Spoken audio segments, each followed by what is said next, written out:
e praticidade. É só você baixar o aplicativo Citamob, que traz as informações em tempo real, como previsão de chegada do ônibus no ponto onde você está, os itinerários, as linhas e paradas em cada região da cidade. Nossa! Achei que você era uma vidente. Se você me atravessar rápido, vejo que o ônibus vai te pegar. Citamob, o app que veio para facilitar a vida do guararimense. Prefeitura de Guararema. Mercado Moraes, onde o seu dinheiro rende mais. Fácil de encontrar, na rua Doutor Silva Pinto, número 210, no centro, em frente à Santa Casa. Ligue 4693-3267. Entrega em domicílio. Mercado Moraes, onde o seu dinheiro rende mais. Anda logo, filha, senão vamos perder a hora da escola. Já vou, pai, só estou pegando a minha mochila. Ah, não. Não acredito que o carro não vai querer pegar de novo. O que aconteceu? Só pode ser a gasolina daquele posto. Pai, tem que abastecer só nos postos BR ou vai ter que começar a me levar para a escola de bicicleta. São 3 postos da rede Petrobras em Guararema. No bairro Ipiranga, o Alto Posto Reino Sol está localizado na Avenida Antônio Teixeira Muniz, número 1810. No Itapema, você encontra o Alto Posto Porta do Sol, na Avenida Doutor Ademar de Barros, número 662. E no centro está o Alto Posto Manhãs do Sol, na Rua Marcondes Flores, número 500. Rede Petrobras, além da honestidade e tecnologia, o prazer de bem servir.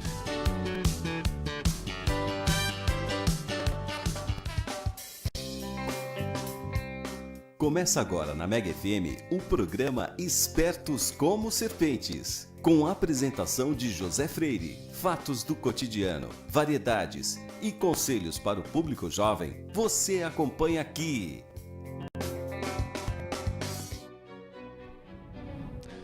O homem é um animal político. Aristóteles. Muito obrigado, querido ouvinte, você que está me deixando entrar na sua casa, no seu trabalho, no seu carro. Nós agradecemos muito o prestígio, o carinho de todos vocês que nos acompanham pelo rádio, pelo Facebook. E hoje daremos início a mais um programa Espertos como Serpentes. E hoje o tema é o sentido da política. Mas antes de falar propriamente sobre política, como em todo o programa, eu vou retomar algumas das coisas que a gente trabalhou no programa passado. Então, qual foi a principal coisa trabalhada no programa passado? O sentido do trabalho.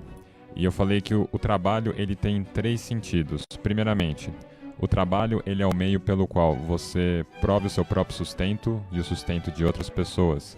Ele é o meio pelo qual você adquire um conjunto de virtudes, hábitos que estão integrados à sua personalidade que fomentam o bem. E terceiro, o trabalho é o meio pelo qual você gera um impacto positivo ou negativo na sociedade, dependendo da maneira como você trabalha. E perceba que todos os programas eu tenho enfatizado muito a ideia de sentido. Então, o sentido do trabalho seriam esses 3. E disso a gente pode tirar algumas conclusões. Como eu disse, esquematicamente, nós representamos o sentido como se fosse uma seta.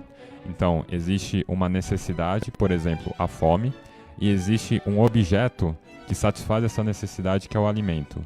E entre uma coisa e outra, existe o sentido, que é o mediador entre uma necessidade e o objeto que satisfaz essa necessidade. Consequentemente, a gente pode tirar daí uma regra geral. Tudo que tem sentido fora de si próprio. Por quê? Porque o sentido é justamente uma seta que aponta para fora, aponta para um objeto que consegue satisfazer uma necessidade. Tá? Também é assim com a política. E qual que é a grande dificuldade de tratar de política atualmente? É que nós estamos cercados, na verdade muitas vezes nós mesmos somos pessoas profundamente fundamentalistas. E o que eu quero dizer por fundamentalista? É um termo técnico usado por um filósofo austríaco chamado Erich Vöcklin.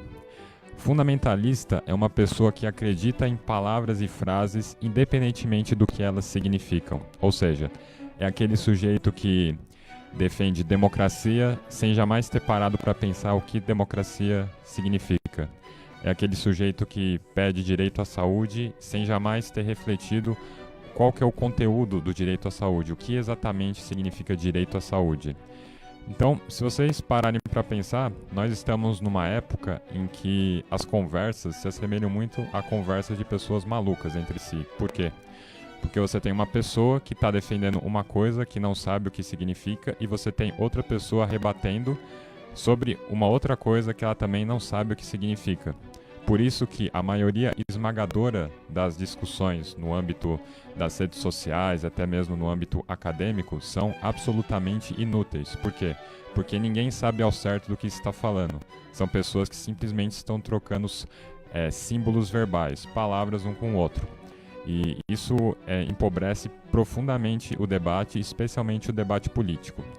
Então, para a gente começar a falar sobre política, eu não vou aqui dar uma definição fechada de política, porque isso está além da minha capacidade.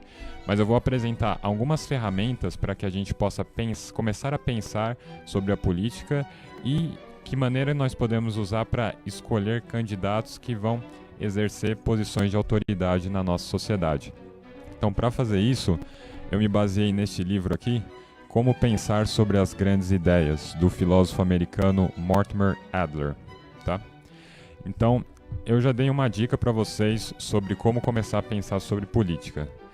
Partindo do pressuposto que a política tem um sentido, esse sentido não está na própria atividade política, e sim em alguma coisa que está fora dela, que ela vai realizar. Ou seja, a política não é um fim em si mesmo, ela aponta para alguma coisa que está fora.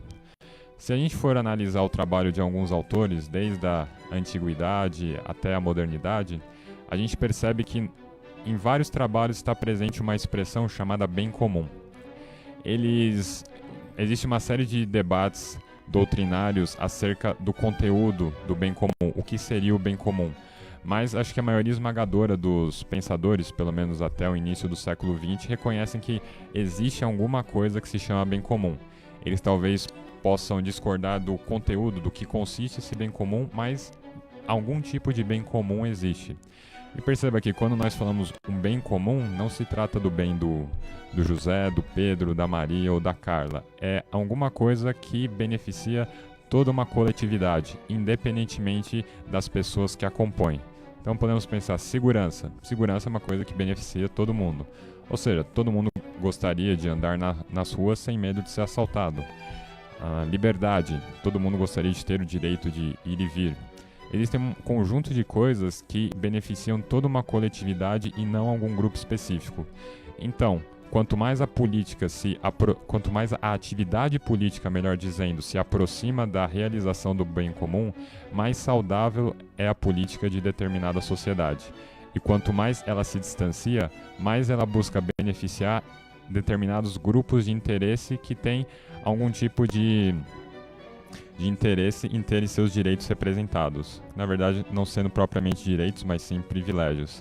Então, nós temos o bem comum em oposição ao bem particular de algumas pessoas que se valem do processo político para se beneficiar. Tudo bem. E é bem possível que desde já alguém já objete. Bom, não faz o menor sentido falar sobre política porque a política está corrompida, não somente no Brasil como no mundo. Eu concordaria em partes, porque de fato a política está corrompida, mas o que exatamente significa corromper algo? Quando você corrompe algo, você pega alguma coisa que é essencialmente boa e a torna má. Então, o fato da política estar corrompida é um sinal de que algum dia ela foi boa. Para alguma coisa estar corrompida no presente, ela tem que ter sido boa no passado. Então perceba que isso daí é um sinal de esperança. Se a política é passível de ser corrompida, isso significa que em algum momento ela já foi boa. Aquilo que é essencialmente mal e sempre foi mal não pode ser corrompido. Por quê? Porque jamais foi bom. Mas se nós temos alguma coisa hoje, não precisa ser a política, algum tipo de relacionamento no âmbito familiar, algum tipo de matrimônio, algum tipo de empresa que está corrompida, isso significa que em algum momento todas essas coisas foram boas e passaram por algum processo e por causa desse processo elas se tornaram más. Então a gente já concluiu algumas coisas com alguns minutos aqui. Primeiramente, que a política não tem um fim em si mesmo, ela tem um fim fora dela. E esse fim é caracterizado como bem comum. E quanto mais a atividade política se aproxima do bem comum, melhor exercida está sendo a atividade política. Agora, se a política está atualmente corrompida, isso na verdade é um sinal de esperança, porque somente algo que é essencialmente bom pode ser corrompido, justamente porque corromper significa transformar algo que era bom em algo que é mal. Então existe aí uma mensagem de esperança. A política pode ser, digamos, restaurada. A boa política pode ser restaurada. E como que nós fazemos isso? Bom, isso é um passo mais adiante, vamos com calma. Eu comecei aqui falando que uma citação de Aristóteles, que o homem é um animal político. Ou seja, Aristóteles via o homem como alguém que se relaciona com a política da mesma maneira que um peixe se relaciona com a água. Ou seja, você está imerso na política, não tem muito como escapar. Por quê? Porque a política é um fenômeno social. Uma vez que você vive em sociedade, você está imerso na política. Consequentemente, se você é do tipo de pessoa que fala, eu não quero saber de política, eu não vou me meter na política, você tem uma única solução, você se torna um eremita. O que é um eremita? É aquele sujeito que vive afastado, numa cabana no meio da selva, num pico de uma montanha.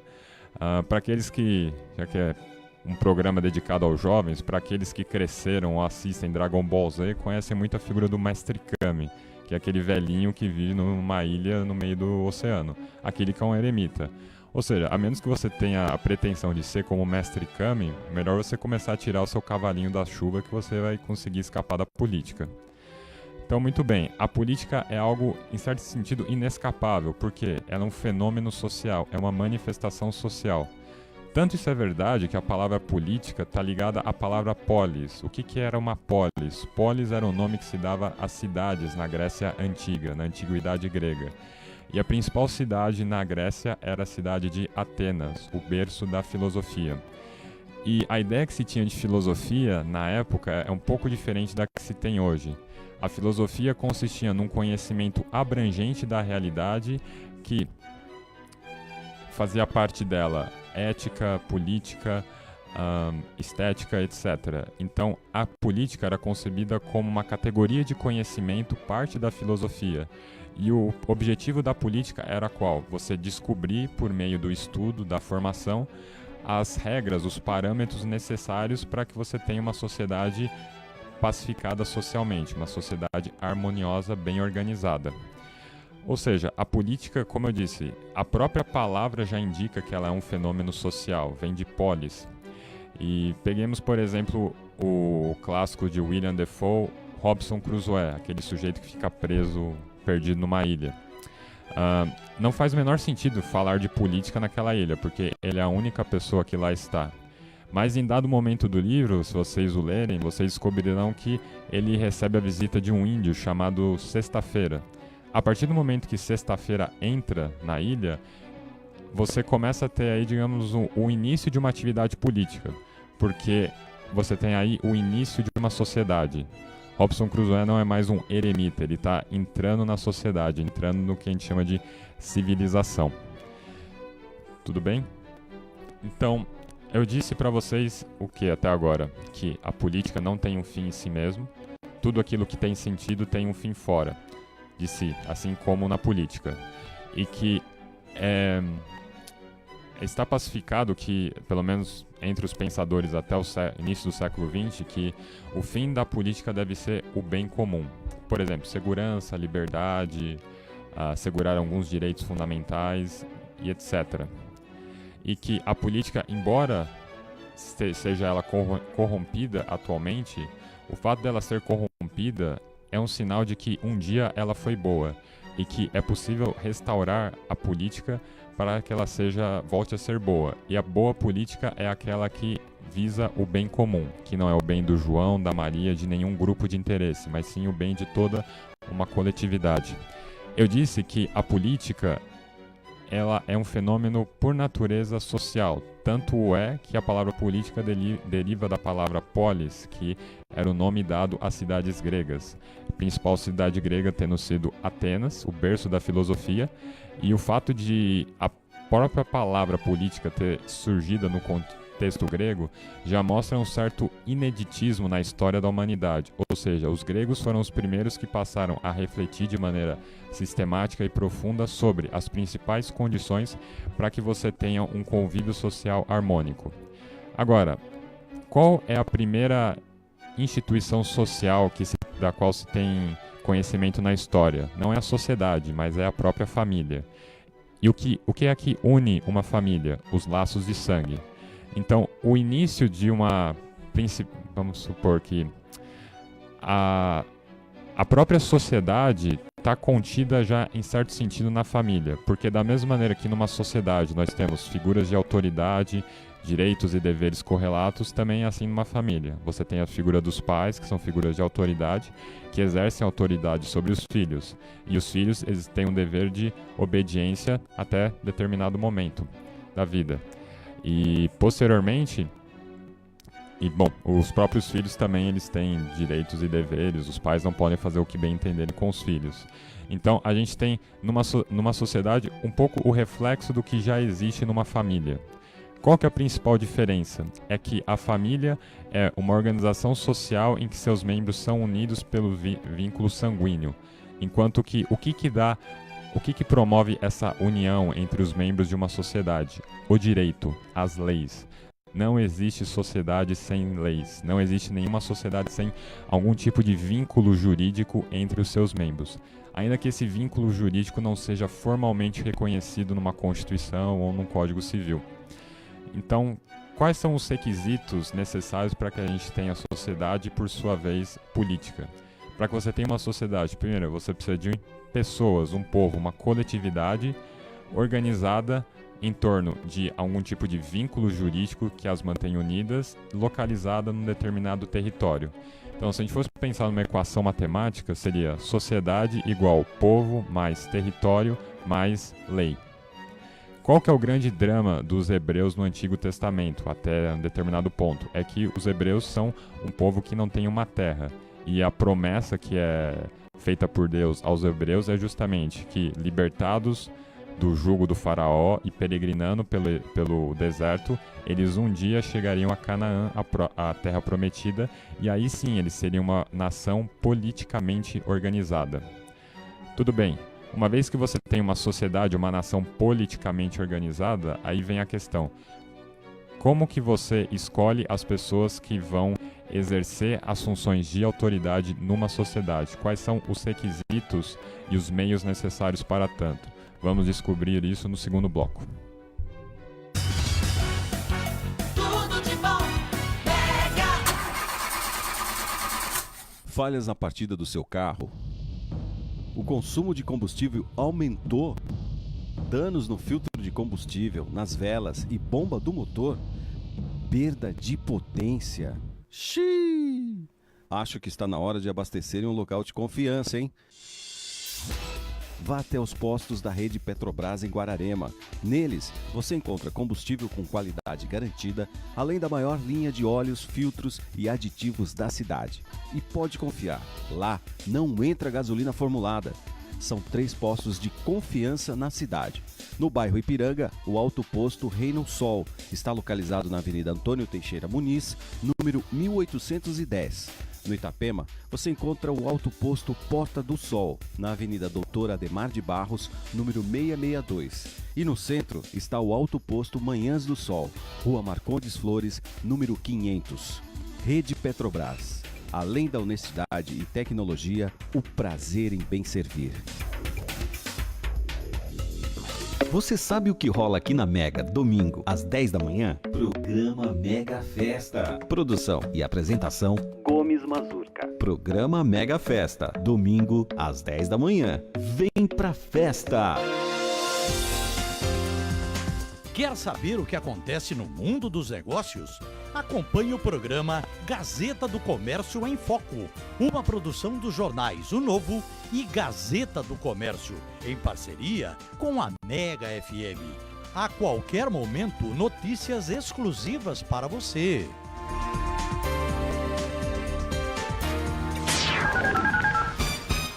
Você sabe qual é o nome da rádio que está na ponta da língua do ouvinte em Guararema? Mega FM 87.9. Diferente e surpreendente. Bom, estamos de volta e eu deixei o primeiro bloco com uma pergunta em aberto.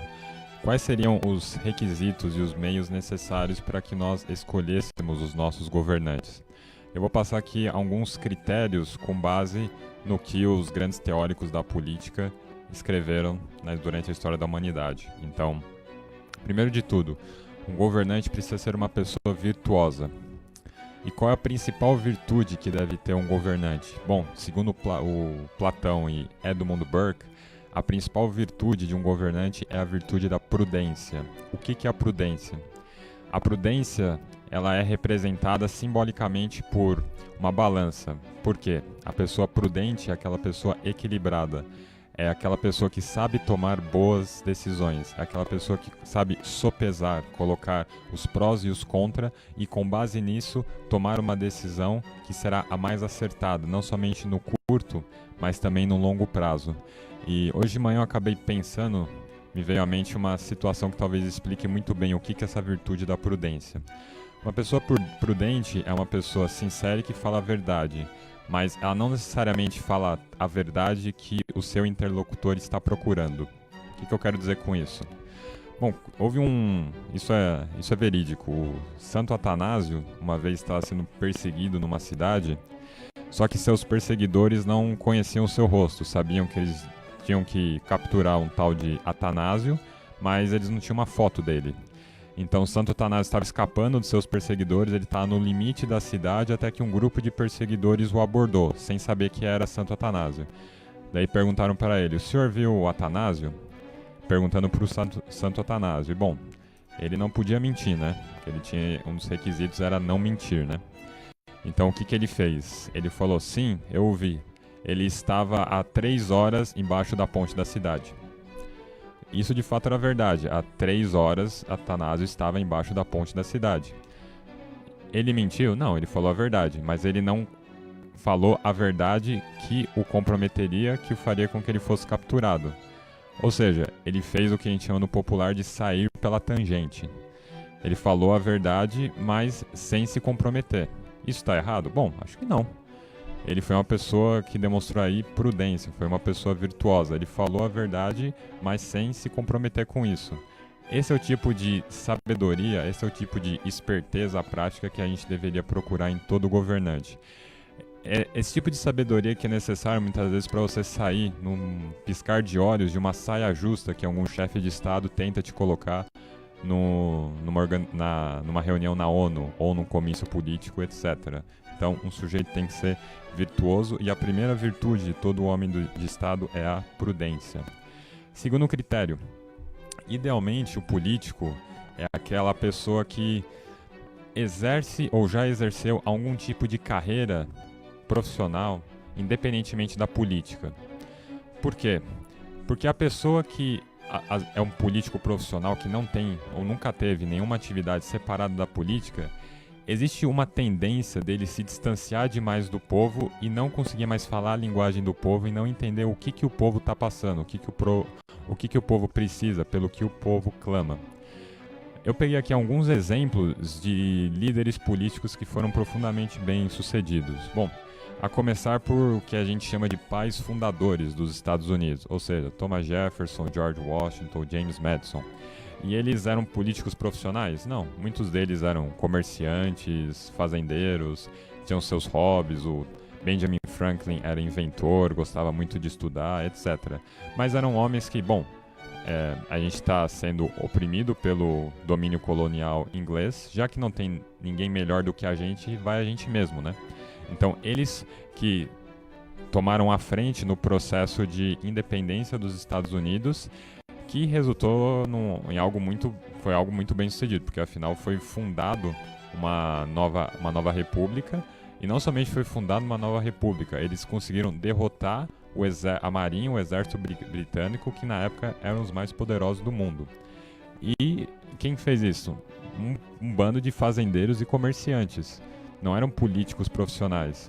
Provavelmente essa experiência, esses conhecimentos que eles obtiveram da carreira militar, como George Washington, ou da prática comercial, ou em saber ouvir o clamor do povo, foi justamente o que os beneficiou no processo de esforço revolucionário contra a Inglaterra.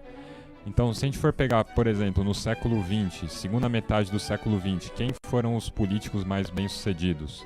Eu colocaria aí 3, o Ronald Reagan, a Margaret Thatcher e o Papa João Paulo II.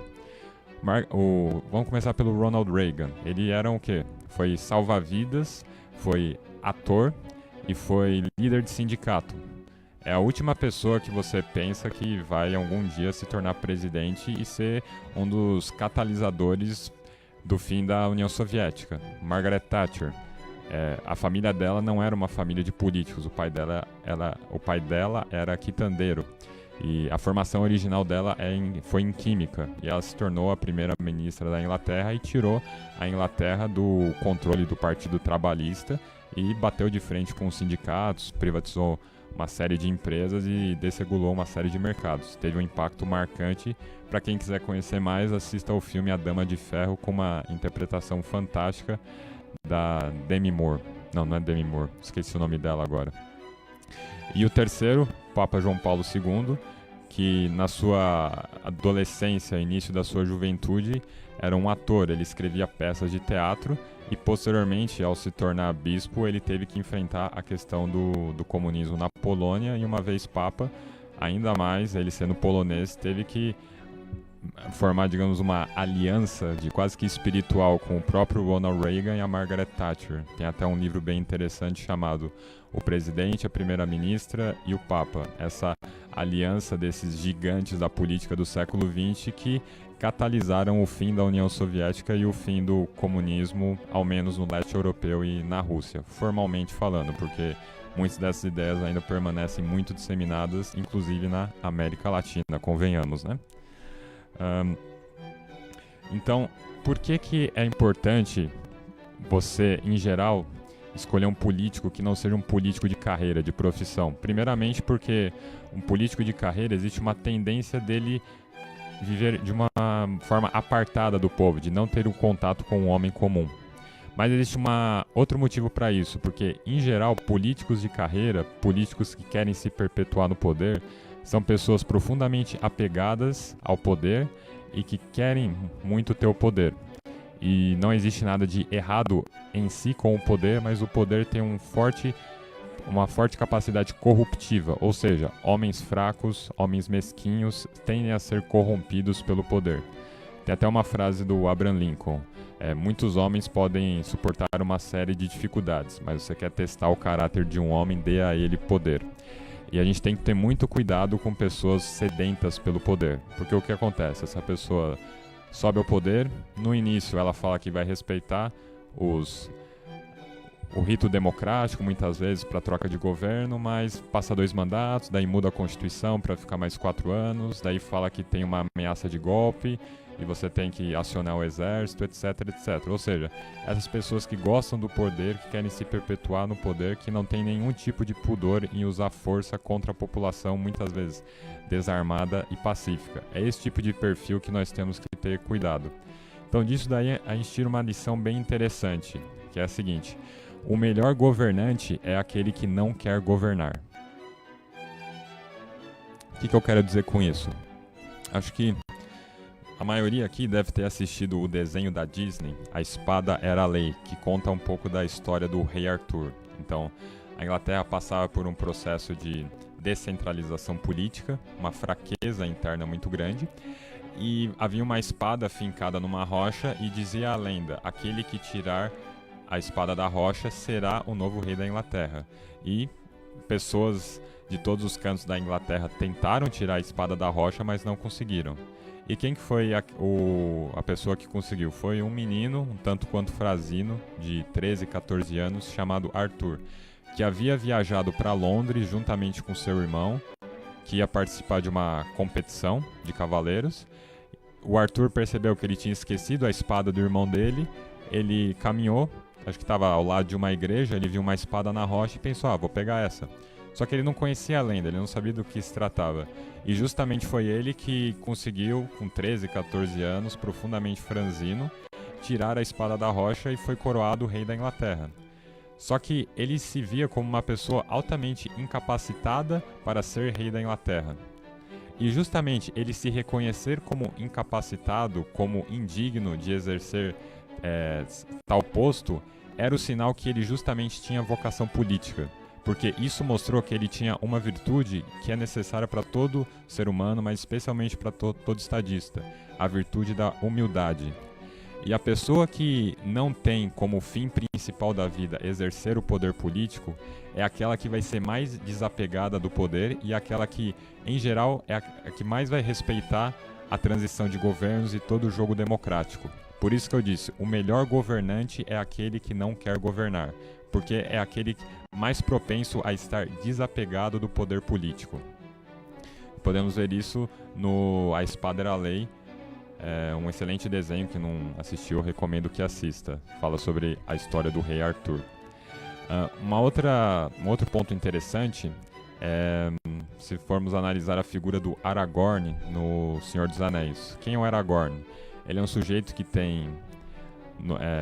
corre sangue real nas veias dele, mas durante anos ele passa vagando pela Terra-média como um andarilho e protegendo as fronteiras do condado. Ou seja, é aquele sujeito que abre mão da sua linhagem real para realizar uma função menor aos olhos de muito, mas crucial, porque se ele não tivesse passado tanto tempo perambulando pela Terra-média, reconhecendo o terreno e protegendo o condado, dificilmente o Frodo com seus amigos teriam sido capazes de jogar o Anel do Poder nas chamas do vulcão. Então, você tem uma série de referências no âmbito da literatura, do cinema, dessa verdade, que o melhor governante é aquele que não é um político por profissão e tem uma certa, inclusive, relutância em governar, porque ele não se vê digno disso. Então, a gente tem aí a virtude da prudência e a virtude da humildade. E a terceira virtude, que nós aprendemos isso com Salomão, é a virtude da sabedoria. Qual é a prece de Salomão? Quando Deus aparece para Salomão e fala, eu te dou aquilo que você desejar, Salomão pede, eu quero sabedoria. E sabedoria é justamente aquela virtude que fecha esse tripé, prudência, humildade e sabedoria.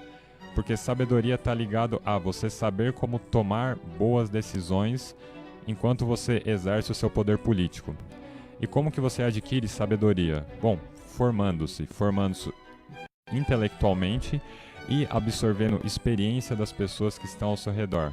Eu acho crucial, é muitíssimo importante que nós nos formemos, leiamos livros daquilo que nos interessa, mas acima de tudo, a sabedoria é algo que é transmitido por meio de ensinamentos e especialmente por meio do exemplo. Você vai se tornar uma pessoa sábia na medida em que você se aproxime de pessoas sábias e busque absorver o conhecimento dessas pessoas. Se você não absorver o conhecimento necessário, você não está vocacionado a exercer uma vocação política. E como eu disse, qual é a vocação política? Qual é um sinal de que alguma pessoa tem a vocação política? É a própria relutância em exercer essa vocação. Por quê? Porque a vocação política é melhor exercida quando a pessoa é desapegada dela. Porque se ela é desapegada da sua própria vocação política, ela vai ser desapegada do poder. E sendo desapegada do poder, ela vai estar muito menos inclinada a exercer esse poder de maneira tirânica e dessa maneira vai beneficiar para o fortalecimento das instituições. Então, a melhor república não é necessariamente aquela que tem os maiores homens, mas sim as instituições mais fortes, para que, mesmo nos momentos em que você não tem grandes líderes, as instituições sejam capazes de aguentar. Qual que é o grande problema de vários reinos? Você tem líderes muitas vezes excelentes, lideranças carismáticas que conseguem manter o povo unido, mas depois que esse líder sai, dificilmente entra um líder no lugar com a mesma estatura política. Nós vimos isso mais recentemente no caso da Iugoslávia, que durante muito tempo foi governada pelo Marechal Tito, que conseguiu administrar as tensões sociais dentro da Iugoslávia. Mas posteriormente, quando ele morreu e você teve a dissolução da Iugoslávia, Daí você teve aquela guerra lamentável durante a primeira metade da década de 90 e o assassinato de uma série de pessoas. Então, conclusão de tudo isso. Para que você escolha o governante qualificado, esse governante precisa ser uma pessoa virtuosa. Quais são as 3 virtudes que você deve procurar em todo governante? A virtude da prudência, a virtude da humildade e a virtude da sabedoria. Em geral, você vai encontrar essas 3 virtudes. É bem mais provável num sujeito que não seja um político profissional. E, para você se envolver na vida política, um requisito essencial é o quê? Adquirir sabedoria, algum tipo de formação. E você adquire essa formação de que maneira? Estando entre pessoas sábias, absorvendo a experiência dela e buscando se formar, lendo livros, assistindo cursos e etc. Uma ação política bem fundamentada só pode ser possível se antes ela for antecedida de anos de preparação. Preparação adquirindo conhecimentos tanto teoréticos como práticos. E para finalizar o programa de hoje, especialmente tendo em vista esse último ponto que eu falei da necessidade de você se formar antes de atuar politicamente, gostaria de terminar lendo um trecho desse excelente livro chamado A Política da Prudência, que é um conjunto de palestras dadas pelo historiador americano Russell Kirk. Caso vos torneis voluntários, inteligentes e competentes, sereis muito valorizados pelos líderes e pelos aderentes do partido e sereis promovidos em vossas responsabilidades. Podereis ser solicitados a tornar-vos delegados, serdes eleitos, serdes indicados. Caso vos escolherdes como delegados, chegais cedo à reunião ou à convenção. Sempre existem várias pequenas artes pelas quais podemos ganhar ascendência sobre a imaginação de colegas políticos. Contudo, a grande necessidade é ter adquirido previamente uma certa quantidade de conhecimentos e alguma maestria de retórica e princípios honestos. É por essa razão que às vezes aconselho estudantes de graduação a não perderem tempo em manifestações de rua, mas em vez disso se dedicarem ao estudo.